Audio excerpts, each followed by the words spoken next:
Allez, coupez la caméra, s'il vous plaît, monsieur. Dernière fois.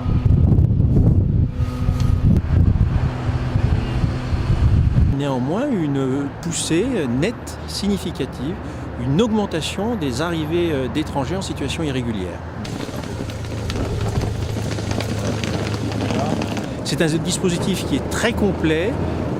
Il est en place sur l'autoroute, sur les routes de bord de mer, dans les gares et également dans les routes de montagne qui permettent d'accéder aux Alpes-Maritimes par l'Italie.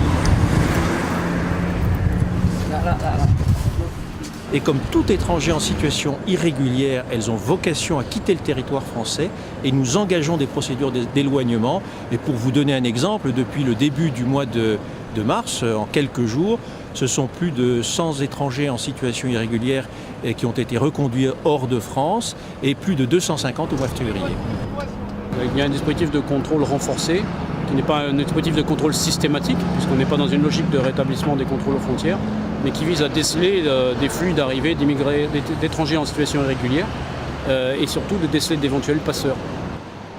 Ce dispositif mobilise 24 heures sur 24 un escadron de gendarmerie mobile et des moyens du groupement de gendarmerie départementale, ce qui de manière très concrète représente sur le site entre 8 et 10 militaires en permanence. Tout étranger en situation irrégulière a vocation à être reconduit et on ne peut pas rentrer irrégulièrement en France.